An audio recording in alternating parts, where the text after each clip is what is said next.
তাতে অকল যোৱাকালি যেহেতু তোমালোকৰ ৰিচেকিঙৰ এটা ভিডিঅ' বনাইছিলোঁ আৰু সেই ভিডিঅ'টোত কিন্তু বহুতে কমেণ্ট কৰিছে যে আমাৰ ৰিচেকিঙৰ যোনটো পে'মেণ্ট কৰিব লগা অপশ্যন সেই পে'মেণ্ট কৰিব পিছত হয়তো পে'মেণ্ট ফেইল হৈ গৈছে। চ' এতিয়া কি কৰিব লাগে, বহুতে এই প্ৰব্লেমটো ফেচ কৰি আছে। চ' তোমালোকে আকৌ এগেইন পে'মেণ্ট নকৰিবা আৰু তোমালোকে এটা কাম কৰিব লাগিব।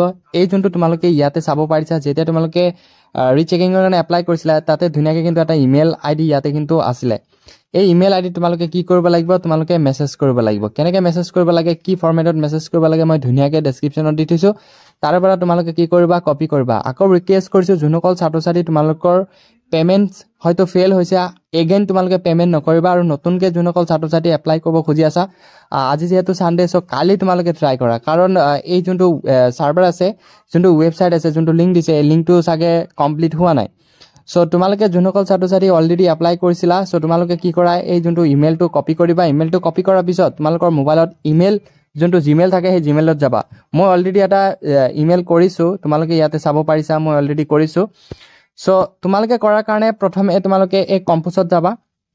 কম্পোজত যাই কেনে তোমালোকে IT বুলি লিখিবা। IT বুলি লিখাত মই যিহেতু অলৰেডি এড কৰিছিলোঁ, চ' মই ধুনীয়াকৈ আহি গ'ল itsec@gmail.com। চ' আহিলে, অহাৰ পিছত তোমালোকে ছাবজেক্টত কি লিখিব লাগিব তোমালোকক দেখুৱাই আছোঁ। মই অলৰেডি ড্ৰাফ্টত ৰাখিছোঁ, সেই ড্ৰাফ্টত তোমালোকক দেখুওৱা। চাব পাৰিছা ইয়াতে তোমালোকে IT চেল বুলি লিখিবা। লিখাৰ পিছত আহিলে এই যোনটো তোমালোকে ছাবজেক্ট আছে, এই ছাবজেক্টত তোমালোকে কি কৰিবা, request for rechecking and scan copy payment fail বুলি এনেকৈ লিখিবা। চ' লিখাৰ পিছত তাৰপিছত তোমালোকে লিখাটো কি লিখিবা, মই অলৰেডি ডেছক্ৰিপশ্যনত মই কপি কৰি দিছোঁ, তাতে স্ক্ৰীনশ্বট মাৰিবা। স্ক্ৰীনশ্বট মাৰি কেনে ধুনীয়াকৈ ইয়াতে কি কৰিবা, কপি কৰি দিবা।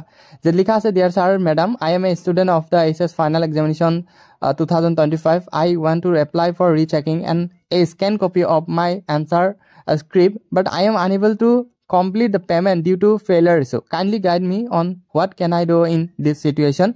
তাৰপিছত তোমালোকে কি কৰিবা, এই থেংক ইউ দিবা। থেংক ইউ দিবা, নিজৰ নামটো দিবা। তাৰপিছত ৰুল যেনেকুৱা আছে ৰুল দিবা, নং যেনেকুৱা আছে দিবা। তাৰপিছত ৰেজিষ্ট্ৰেশ্যন উইথ ছেশ্যন দিবা। তাৰপিছত যদি তুমি পে'মেণ্টছ কৰিছিলা, পে'মেণ্টৰ যোনটো ট্ৰানজাকশ্যন নাম্বাৰ আছে ইয়াতে ট্ৰানজাকশ্যন নাম্বাৰটো বহাই দিবা। চ' যদি পে'মেণ্ট কৰিছিলা দিবা, যদি পে'মেণ্ট কৰা নাই তেনেহ'লে সেই ট্ৰানজাকশ্যন আইডিটো স্কিপ কৰিবা। এইটো মই বহাই দিছোঁ। চ' এনেকৈ তোমালোকে মেইল কৰিবলৈ চেষ্টা কৰা। যদিও তোমালোক পে'মেণ্ট কৰিছিলা, যদি ফেইল হৈছে, এনেকুৱা মেইল কৰিলে হয়তো তেওঁলোকৰ ওচৰত এই বস্তুটো লাভ কৰিবা আৰু তোমালোকক